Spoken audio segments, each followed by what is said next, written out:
From the shores of Summer Lake in Tigard, Oregon, it's the Portland Timbeers Podcast, a show featuring two guys who love craft beer and Portland Timbers soccer. And now, here are your hosts, Jason and Gary. Woohoo! Timbeers! I'm Jason. I'm Gary. We're the Portland Timbeers, and we talk a little bit about soccer, beer, and pretty much whatever else we want. Oh, yeah. How you doing, buddy? I'm doing good. How about you? Yeah, I'm living the dream, baby. Living the dream. Well, it's been a while. I believe it's been 4 months since our last It's been episode. insane. Yeah, life's been busy, dude. It's been crazy. Work, COVID, and all sorts of other bullshit excuses. Yeah. So, because you know what we were doing the whole time? Still drinking beer. Yeah, so still brewing it, too. yeah, still brewing. So, well, listeners, we've got a nice episode for you today. We're going to do a little bit of beer news here shortly, and then we'll got a great interview with Timber Patch Brewing and the folks over there in a little logging town in the middle of kind of southwestern Washington, and then we thought we'd kind of go over what's happening on the new techie side. So homebrew, beerware, all sorts of that stuff. But some of the funding things that you could get involved with as a listener as it relates to homebrewing. So, and then we'll talk about what's going on with Gary and I in homebrewing and some of the stuff we're in the middle of and what we're doing to stay relevant with our brewing that way. So, but all right, let's take a couple sips of beer. We got beer as always sitting in front of us, and we've got 4 lined up, 4 nice 16-ounce cans. And the first one I brought back from a little brewery out of Bozeman, Montana, and it's called Mountain Walking Brewery. So I am, for Oktoberfest, and we'll talk about this shortly, brewing a smoked lager Oktoberfest. Yeah. And this is kind of what I was looking at chasing. So this is called Chopping Wood. It's a Smoak'Toberfest. It's interesting. Yeah, it's right up Tim's alley. It's definitely got the smoked flavor to it. Yeah, it's got that little rauch, bacony, but not too oily, right? And it's a lager, so it's clean other than the smoke. Right. So, yeah, interesting, nice light beer there. So, 4 totally different beers lined up. But the first one, again, Mountains Walking. It's a Smoak'Toberfest, a smoked Oktoberfest style lager aged for 2 months and then touching our lips. 4.8%. Funny that you, 12.8? No, 4.8. Oh, thank God. Funny you should mention the bacon taste. That's exactly what I was thinking when I tasted it, too. Yeah, a little smoky. Little smoky bacon. Not little smokies, but little smoky bacon. Yeah. Yeah, I like it. It's nice, light. It's pretty balanced for a rauch. Yeah. I've had rauch that'll just kick your teeth in with smoke. Yeah, the smoke's not overpowering. I could smell it, but then when I first tasted it, I was like, oh, yeah, it's a smoked beer. There's no question it's a smoked beer. But it's not the overpowering smoked beer that I've had with some other companies. Yeah, totally. All right, well, we'll come back to Beer 2, Beer 3, Beer 4 here a little bit later in the program. With that, let's jump into beer news.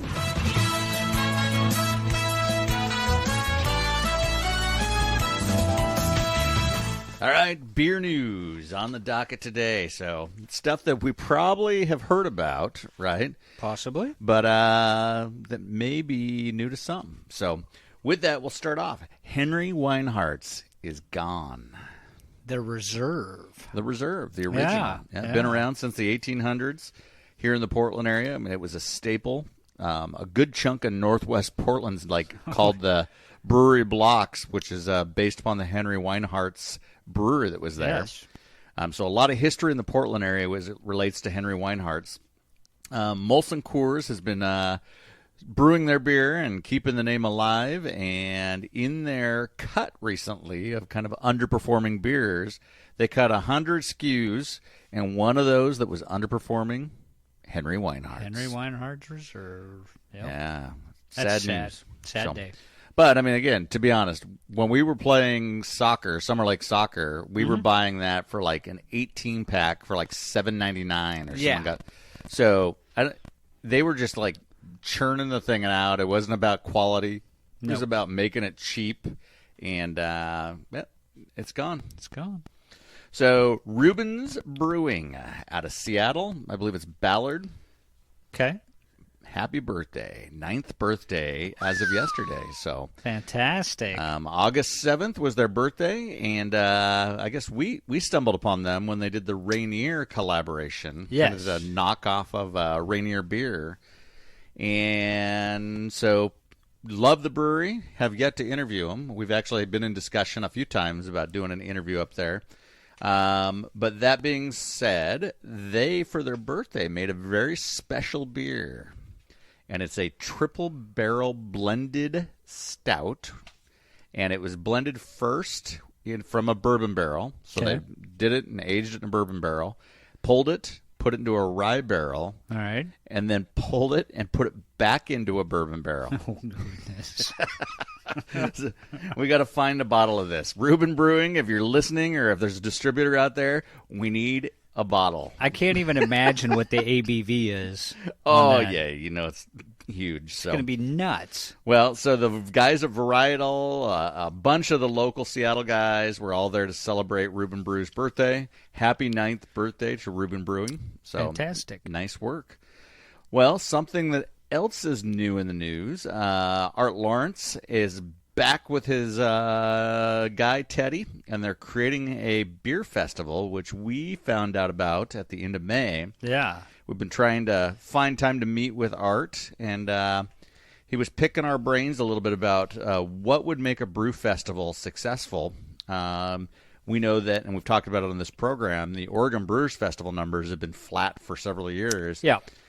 Some of that, our opinion only, is that many of the beers that you can find in your local tap shops or growler shops, some of the kids call them these days, are typically what you find at OBF. And so the novelty of the one-off beers has gone. And Art took that to heart, and him and Teddy with the West Side Beer Festival at the Washington County Fairgrounds at the new convention center space are doing one-offs only. And it's September 24th to the 26th. It's 14-ounce pours of these one-offs. This thing is going to be awesome. Like, awesome. Might be a little expensive for some of the kids. Yeah. But this is for, like, true beer aficionados. Yeah, absolutely, man. Well done, Art and Teddy. We'll be there. Count us in. Fresh hops the next weekend. So you're just warming the livers up for us. So, all right. So on the news, final news of the evening, Double Mountain and Gigantic have combined for a collaboration. I'm interested to see what that beer is going to be. It is a IPA called the Wonder Twins. Oh, boy. Interesting, huh? It's going to be a IPA that they've done together. We know that Gigantic and Boneyard recently did a collaboration. Yep. And they did an IPA that is super low on hops and heavy on like other things to bitter it out, like peach puree and things like that. So dig in the collabs. So on a tap, probably the next episode for us, I've got the Breakside Barley Browns collab in the fridge here. Ooh. Have had several bottles and a growler full of that, but I thought you'd enjoy some of that. But yeah, dig in these collabs, man. Interesting, because Double Mountain, when we had those guys on, they were like, nah, we're not doing collabs. Yeah. We're not into collabs. And now they're doing collabs. Somehow Gigantic got to him and was like, hey, let's do a collab. So those Gigantic guys. Well, that's what we've got in the news this week. We'll try to come back at you with some new and cutting-edge news. But again, quick recap. Henry's is gone. Reuben's Brew, happy birthday. 9th birthday. Westside Beer Fest. Be awesome if it was a barrel fest. That would be cool. September 24th to the 26th at the Washington County Fairgrounds. And a Double Mountain Gigantic collab. Wonder Twins IPA. All right. that was in the news. Smoke beer is all gone. Number two. Gone. What do you got for number two, Gary? It tastes an awful lot like an orange creamsicle, maybe IPA. This is a hazy IPA called Clowning Around. It's a hazy creamsicle IPA by the world-famous and now recognized award winner, Sunriver Brewing. Really? Yep. It's a limited release, so is it a mistake or did they do this on purpose? That's a good question. I think there's the jury's still out. What do you think of it? I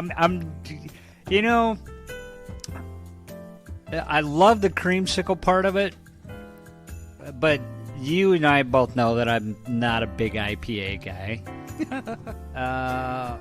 And a beer that I've recently done is doing this exact same thing. It tastes great on the front half. Not so impressed with the back half. Yeah, it's got that heavier IPA taste on the back half. The front half is that milkshake IPA, like orange creamsicle sweetness. Yeah. So, and again, you love the milkshake IPAs. Oh, yeah. Not sour ones like we had last night. Oh, the sour one was nuts. I've never had a sour IPA, so that was an interesting flavor. And luckily it wasn't too sour. I think it would have been even more sour. There's no way I would have liked it. Yeah, no, it's that one from last night was interesting. Buddy Caleb brought that over, and again, interesting on the front. Super sour as we got into it. And the guys over at Valley Brew Works in Yakima make the best milkshake IPAs. Like that orange creamsicle or that strawberry banana. Yeah, hands down, the best I've ever had. Yeah, that's some good stuff. I'll have to pick up some of that when we're over at the Fresh Hop Festival. I'm doubting they're fresh hopping any of that stuff, but hopefully they got some of that stuff stashed away. So. Yeah. All right. Well, let's talk a little bit about Timber Patch Brewing. So these guys are out of Morton, Washington, which is off of Highway 12, as if you're heading towards the gap or the saddle between Mount Rainier and Mount Adams. Okay. And there's a ski resort up there we've talked about called White Pass. Yes. And Crystal Mountain sits off to the north a little bit. And that is the general area of Morton, Randall, and some of those little towns in there. So lots of logging, old logging towns. And so two gentlemen and their lovely brides said, hey, we've been homebrewing for a while. You know what we should do is we should start a Kickstarter campaign. And we should see if we can make a brewery. And so they Kickstarted themselves a brewery and now have a working brewery with tap house in a little logging town that's headed up towards White Pass. And it is amazing. So, Timber Patch Brewing. Here's an interview with them. All right, it's Jason from the Timbeers here, and I am here at Timber Patch Brewing in Morton, Washington. So we're on our way camping, heading up towards the lakes between Mount Adams and Mount Rainier, and we stopped in this small little town here and found this great brewery that's been open for a little over a year now. And so I'm here with one of the owners here. I'll let him introduce himself and tell you a little bit about where the brewery is at and where they're located. Hi, my name's Rich French. I'm one of the two brewers and owners of Timber Patch Brewing. Like he said, our tap room is located in Morton, Washington. We don't actually brew on site. We brew at my partner's house, where we converted part of his shop into a 4-barrel brewery. One of the reasons being he has great water quality there, which is really important for good beer. You got to start with just like building a house, you got to have a great foundation, and water's the great foundation for beer. So you guys made the jump. I was doing a little bit of research as we were on up here about where to stop and see if there was a beer place so we could get a growler filled and take it up to the lakes, and this is the place. But you guys started a Kickstarter campaign about 2 years ago, it looks like, 2019, and it looks like it was fully funded and made it through. So on that Kickstarter campaign, you said, you know what, we're going to open a brewery. We're going to open it here in Morton. So why Morton? Why did you choose this place? Well, it wasn't, to begin with, it wasn't our number one choice. We actually had our sights set on getting into Packwood, Washington, which is becoming more and more of a tourist town, more of a resort, lots of Airbnbs, and we really had our sights set on that, but we just couldn't touch anything for the amount of money we were willing to spend in rent. And we were starting with nothing. We took no loans, we took no anything. We did it all on our own, and we didn't want to get into debt going into this business. And if it was going to happen, it was going to happen on what we called the cheap. And that's what we ended up finding this little place, and happened to know the owner, and she said she would love to have a tap room right next door to her. Yeah, I mean, it's a nice, quaint place, center of downtown Morton, or what it is, by the post office, across from City Hall. So we talked a little bit when I walked in, whether the city offered you any help or help with permits or any of that type of stuff. It sounds like there was support from the community for this, which is awesome. You both, your day jobs are in the lumber mills, which is cool. And then in the evening, you guys are here. Your partners are teachers. So you guys are home brewing. At what point did you say, hey, look, we want to do a brewery? Well, that's kind of a funny story, because when we started home brewing, we both talked about opening a brewery someday. And we were operating on start with 5 gallons, and we made the big jump to 10-gallon all-grain brewing. We never did do any extract brewing. We wanted to do all-grain because we knew we could custom tailor all the flavors, all the different varieties. So as time went on, of course, we thought our beer was real good, but to begin with, it wasn't. As a matter of fact, I've got friends that I happen to be a big IPA fan, and I've got friends that are IPA fans too, so I'm letting them try that. And typically when you have beer and there's friends, and you've made it, they're going to tell you your beer is good, whether it is or not.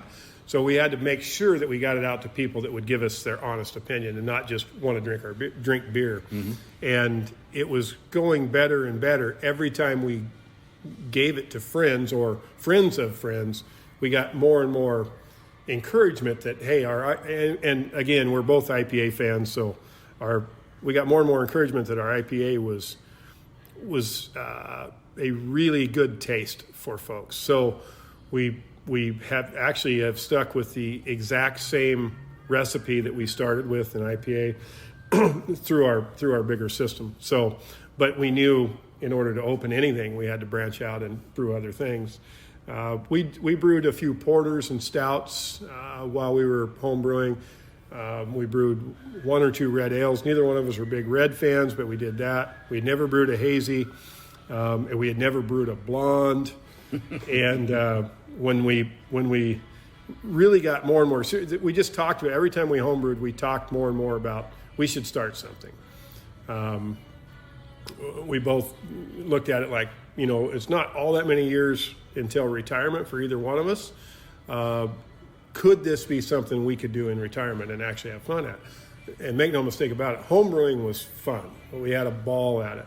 And we made some really, really bad beer, but we also made some really good beer. So we pitched the bad beer recipes to the side, or it was our fault. It wasn't a bad recipe, but and then tweaked some of the others. And lo and behold, we started getting a little more serious about it, and contacted a company in Tennessee about their brewing system that they built, and asked if there was any around the Pacific Northwest that they had sold to anybody around the Pacific Northwest. And they told us of a small brewery in Walla Walla called Old Opera Brewing, and we contacted that guy to see if we could come over and brew with him for a day, volunteered our help, and brewed with him for a day, and the system was real simple. It was actually just an enlarged home brewing system, basically is the way we looked at it.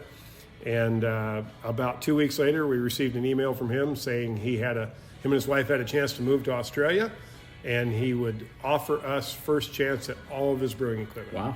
So almost overnight, we went from it being like a dream to we're buying a big brewery. To us, it was big. It's 3.5 barrel system was not big by any, but nano brewery type stuff. And I think that within a day or two, we called him and said we'd take it, sent him some money, and had no place to store it. We had no brewery to put it in, and basically stored it in my partner's shop and built a brewery around it. And Since then, we've upsized our equipment a little bit so that we don't have to do back-to-back batches to get one batch out. And that's what's in the works right now. So, yeah, outstanding. So you have doubled the size of the brewery now. So you guys are at 6 barrels, a little bit. Yeah, we do about we brew about 150 gallons. Yeah. We fill our 4-barrel fermenters. We have 3 4-barrel fermenters, and for since we got our new equipment, we have a big event coming up in town in second week in August. We know it's going to be extremely busy, and we had let our smaller equipment go back in April, and it wasn't until second week of June we started receiving our new equipment, and it's been to the wall ever since then. During the week after work, on Sundays, it's either cleaning kegs, cleaning equipment, or brewing. That's all we've been doing on the weekends. So yeah, I mean, it's interesting as you talk to like some of the big guys. I mean, you guys are Central Oregon. We were talking about this before. You're Central Oregon guys and gals, but the Crux folks or the Boneyard folks are like, this is not glorious. It's plumbing, it's late nights, it's weekends, it's all of that. And so to people walking in trying this great beer, they're like, God, I should open a brewery, man. This is the way I should do it because it's glorious, and I'm like around beer all the time, but it's hard work behind the scenes. Yeah, and there's a lot of things that go wrong. You know, you have leaks in your glycol system, and we know nothing about glycol systems. Thank goodness we have a really close friend that is a refrigeration expert, and he has helped us a ton on our refrigeration, our walk-in cooler here at the tap room, at the brewery. Local people that we know that are electricians. I mean, it's not they're not giving us this stuff free, but they're working us in on odd hours and coming to our rescue at times. Mm-hmm. Lived in this community all my life, so knowing people around the valley for both of us has really been a big advantage. But you're working on. There's something goes wrong every day of the brewing world, the way I look at it. And not terribly wrong to where it hurts anything, but you are going to put in extra hours just to try to make it good enough for the next time, at times. Yeah. Well, I mean, and that's the thing we actually talk about on the podcast when either of us have a brew day on the thing. And we're dealing 6-gallon batches, 5-gallon batches, but we're like, man, what went wrong today? So, yeah, right. This pump didn't work, or I had reversed the connection on this pump, and and I sprayed wort all over the place. And that stuff just happens, right? And then there's the big ones where you ruin a batch of beer, right? Yeah. So we talked a little bit about one of the questions I was going to ask, which was, so somebody that's taking a jump from home brewing to brewing, what is the thing in your mind is the biggest thing they should know getting into it? Like, what is the lesson that maybe they need to pay attention to as a home brewer, or what is something they should be aware of making that jump? Well, there's several different areas you really pay attention to. The system we started on, our 3.5 barrel system, had immersion heaters. So it also had propane heaters, but we thought, well, we'll try we'd never brewed with electric before. One thing that can happen is your wort can stick to those immersion heaters, and it can scorch a batch of beer. Very first batch we brewed a very simple batch of wheat. This is kind of a funny story. Wheat was a real easy beer for us to brew as a home brewer. So it doesn't have a lot of ingredients, doesn't have a lot of hops. So we brewed a batch of wheat, and we scorched it bad to the point we were going to dump it. And let's keg it anyway and see if anybody likes it. I used to be a wheat fan, so if I can drink it, there's others that can drink it. So we did, and one other really funny story along the way, with our fermenters, all this stuff to us, all the fermenters looked like spaceships to us. We had never dealt with anything like that. You know, we were fermenting in carboys and keeping in his bathtub or his spare bedroom or our bathtub, and we realized after we got our 3.5 barrels or 4 barrels into a fermenter that we hadn't put a shutoff valve on the front of it where we're going to have to take the beer out. And we called a brewer that we kind of came in contact with that was a really nice guy and really giving us some tips. And we said, what can we do? He says, put your rain gear on. You're going to take a bath. And that was all we could do. I pulled the cap off, pulled the tri-clamp off. He had the valve ready in a gasket, and we lost probably 35, 40 gallons of beer up into the lights, all over the walls, covered both of us. You couldn't see, you couldn't breathe. It was 4 barrels of beer coming out on top of you. And we finally got that valve shoved on there, and we had about 3 inches of water in the brewery floor, no drain at that time. And we just cleaned up for about the next 3 hours. Sticky, squeegee experience there. So, awesome advice and awesome story. It's interesting because a lot of breweries now would label that scorched wheat as a limited release, right? We sold every ounce of it. Yeah, right. We have a customer that happens to be a friend of mine that sold him alone a couple different kegs of it. He just loved it. Right. I said, well, you're never going to get it again. It's limited release. Limited release. You'll never have that one again. Yeah, it's funny. I see these limited releases, or I've been over to Sunriver Brewing, we'll call them out, and they're like, hey, I've got this special, like $5 for a 6-pack, and it's limited release. And I'm just chuckling, going, okay, come on. Yeah, I know exactly what. Yeah. So that's funny. Well, so listeners out there, Timber Patch Brewing here in Morton, Washington. Jubilee is coming up in 2 weeks here, first week of August. Second weekend of August. Second week in August. So come check them out then if you want to meet a bunch of people that are in town. If you're passing through going to skiing, we've profiled White Pass. They are on the way to White Pass. So check them out. Awesome brewery. Rich, thanks for your time, man. Thank you. Absolutely. All right. Timber Patch Brewing. Thank you to Rich. Kind of sprung it on him and his wife. Of, hey, guess what? We're in town. Want to try some beer? They actually officially were not even open yet for business for that day. Really? They were just like kind of cleaning down tables, having some food before they opened up, and in comes Rogers. Hey, we're here for some beer. So, very gracious hosts, awesome place. Check them out, Morton, Washington. We talked a little bit about Jubilee there at the end. It's a huge logging festival. They got live music, and basically they were brewing like crazy because they think they're going to run out of beer because the town's population triples. So, holy smokes! Yeah, it's going to be a crazy festival. So, thinking of you guys over there at Timber Patch. And again, thanks for the hospitality. So, awesome IPA. So, interesting story about their IPA is, and he told us the same rough recipe that they've got. Yeah. But their IPA basically is somehow attached to one of the kids of the families that had a ski accident. And so, and I want to say was paralyzed or something. I'm kind of paraphrasing the story. Yeah.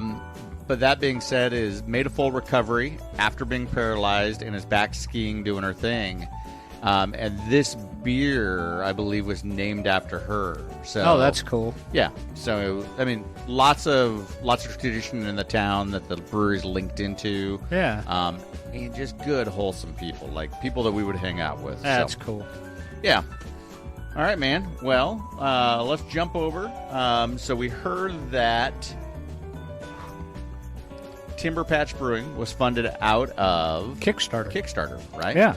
So let's start a little segment we're going to call Kickstarter My Heart.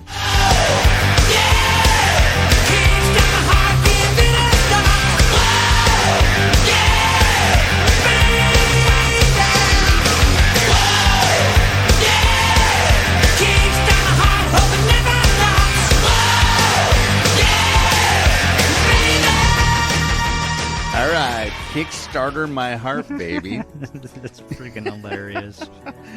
Well, so I'm sitting here with this thing to my left here, and I bought this today. It's a UKEG Growler Works spelled with an E. Yeah. And these are those things you see on the shelf that have the little CO2 that's primed in.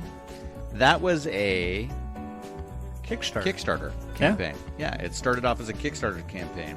And it's done amazing. Oh, it's done absolutely amazing. Yeah, and so this one bought at Costco, and it's a Costco type thing now. So the initial ask on Kickstarter, and these are people just pitching a few bucks here, a few bucks there to get these people started. Yeah. The initial ask was $75,000. That's all they were asking. That's a lot of money, but they probably blew through that, though. So these guys are based out of Portland, Oregon, and the idea was to keep good microbrew from going bad, right? And so they basically charge it with CO2, and you've got a little drought system. So they hit the 75,000 goal, and as a matter of fact, blew past it. Yeah. They raised $1,559,525,000. So, yeah, I mean, just this massive thing. And anyways, so good for them. And there's a lot of things on Kickstarter, and we'll do this weekly, maybe monthly, and check in basically with Kickstarter to see what's out there. Yeah. But Timber Patch Brewing, I looked up their page, and they were looking for $25 or $50 donations, $100, $150, whatever you could throw at them. They were initially looking for $5,000. So That's it.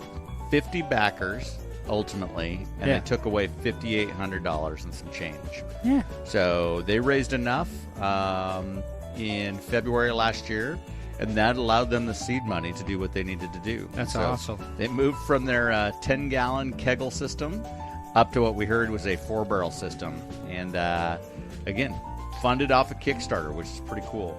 It's fantastic. And then Immersion Pro, which is the brew jacket system. So a lot of guys brewing out of carboys always look for ways to kind of control temperature, so whether it's high or low. And so this is a device that basically uses CPU cooling fans. I believe it uses a little chip, a Peltier chip. And they were looking for $65,000 for their homebrew piece of equipment. Mm-hmm. And they got 323 backers and raised ultimately $76,988. Very nice.